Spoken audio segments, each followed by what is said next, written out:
Hey guys, what's going on? Brandon here, and I'm finally back after about a week of not posting anything. I'm finally back, and I'm going to talk about Scream 3. It's been 2, 3 months since I posted my Scream 2 um, review, and I want to get through all of these before Scream, the new Scream comes out in January, I believe. So I wanted to go ahead and get this one done. So Scream 3 is, well, I'm just gonna go and right out and say it's my least favorite of the Scream films, and I'll get into why a bit. Um, so now that you already know my basic uh, opinion of this film, I gotta tell you why. Here's the thing: Scream 3 is set mainly on a movie set for one of the Stab films, one of the fictional films in the movie film franchise of Scream. So it's a fictional film franchise in that's in the Scream that's about the Scream films, but as they go on, since there's like 12 of them at one point. I think in the fourth movie, it's like the Stab 11 or 12 or something like that is what they're talking about. And in this one, I think it's Stab three or two, three, four. I don't remember. It doesn't matter. Um, and it's set on this movie set because the people that are getting killed is the like cast and crew of the Stab film that's being made. Um, and that's fine. Like that could work if the characters that didn't that were in on this movie set, the the the people that were on this movie set weren't so like bland. I just didn't really like any of these characters, that any of the new characters really, outside of like Patrick Warburton was fine, but he's not in the movie that much. He plays like the bodyguard of one of the actors or actresses um, in the film, or in the Stab film. He plays he plays the bodyguard of one of the actresses in the film, who's playing an actress in the film. Okay.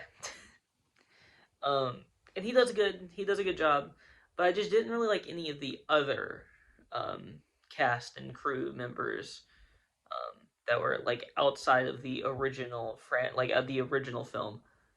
Um and that was disheartening because I love this franchise. I love the Scream franchise. Even this movie, I I'm saying a lot of bad things about it, and I'm gonna say more here in a minute. But this movie could have worked. This movie wasn't a bad idea. It was bad execution, and it's really hard for me to say that when I'm talking about Wes Craven, because he's so great with execution most of the time, and I think it was casting also. Um, I did really like the I remember really liking the joke about Carrie Fisher in the Star Wars films, because Carrie Fisher is in this film for a tiny bit. She has like one scene, and they make a joke in the movie. And I'm not going to spoil it if you haven't seen this movie, because you still should probably watch this movie, even though I don't personally like this film all that much. I mean, it's still enjoyable at times. It's not like a terrible film. It's just it's a really enjoyable film that, as someone who loves this franchise and as somebody who holds this franchise close to them, it's hard for me to get through little parts of it. But that joke was really funny, and Sydney, or or Nev Campbell, as her real name, Nev Campbell, plays Sydney Prescott, who she's again great, but she has a lot less to do in this film than she does. I think there's no way there's any movie in this franchise that she has less screen time in than this film. And she is the main character in this film too, or at least we're told she is. she doesn't feel like it. It feels like Dewey or feels like the main characters are like Dewey and Gale, um, which personally I think those characters are better as side characters. I think those characters are better as like, hey, this is like the third and fourth main character instead of the first main character, or even the second. One of those two could be even the second main character. But they just felt like they were the main characters in the film. This this this film, these films need to be carried by Neve Campbell. She is incredible in these films. She knows this character. She knows what she's doing. She is a good actress, and the way I feel about this is that she needs to carry this film.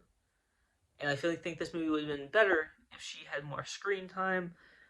She's off in like the like woods for most of this film because she's in hiding, which didn't really feel all that much like. I understand the aspect of like, she feels like when she's around people that she cares about, they're in danger, and what brings her back to them is that they are in danger even though she's not there. So, that's the way to get her to go back there. And that makes sense to some extent, but I don't know. I just don't really like that, like, because I can see how, like, the character would feel that way. But, like, I just don't feel like Sydney as that character, specifically her character, would completely, like, go off on her own and live in the wilderness, in like a cabin basically, um, unless it's just like that's what she wants to do and not necessarily because it's like, you know, because the people that she cares about the most outside of, you know, some of the people ended up being the killers in the last movies, and some of them ended up being the um her, the people who helped her stop all of this. And I just wish that we would have got more with her and her whole entire mindset. Like we get a little bit of her mindset from here or there. We get her like having a nightmare about her mom. Um, we get a dumb twist at the end, a really bad twist. That twist. Okay, I'm not gonna say what it is because again, this is a non-spoiler review, so I'm not gonna say what it is. But the twist at the end of this film does not work at all. And I think it might partially because who the actors who like talks who is the twist part of the performance, he doesn't pull it off. But it's also just a bad story point. I mean, if they would have hinted at this a little bit more earlier on in the film, because part of the fun with the Scream film is trying to figure out who did it, who's doing it, who's murdering. That's part of the fun with the Scream films. And this twist feels like it comes out of nowhere. So I don't. So you can't really figure out who is doing it, or who are are which people, because most time there's two of them. In this one, um, I'm not gonna say how many there are, but um, the killer, although it makes sense, based off of the twist I don't think should exist. So yeah, I have a lot of issues with this film. I could probably go more. It's been couple months though since I watched the movie last time. I probably should have refreshed myself. But like I could probably have more negatives. I could probably have a few more positives if I rewatched it right now. Um,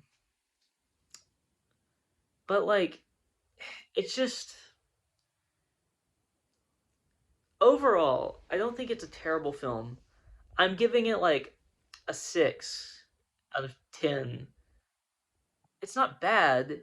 It just doesn't live up to the first two, and I don't think it lives up to the fourth one. The fourth one I think is actually really, really good, which I'll get to that, next with, maybe not my next review, but with, the next Scream film review I do, maybe in December. Maybe I'll do it in December just to split this one and the next one up a little bit, like I have for all of them up to this point.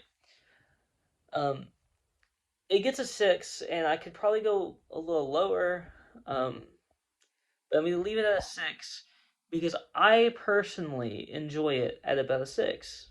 Still, even with all these flaws, I still personally enjoy the film a decent bit. I don't think it's a bad film. I don't think it's a great film. It's just kind of in the middle for me. But I enjoy it more than I dislike it. I dislike it more because of the characters, I think. The characters and that twist are the two things that I just really can't get behind. But at the end of the day, I think everything else about this film is at least well put together. It's a well put together, it's a well made film. It's just those two things that really get on my nerves: the characters outside of the original main cast and the the twist that happens. Those are the two things I can't get behind, and those are the two things I'm going to criticize the most. And I think that's about all I have to say. If you like this video, please like, comment, and subscribe. And you can follow me on Twitter in the link in the description below. I'll talk to you guys and girls next time. Peace.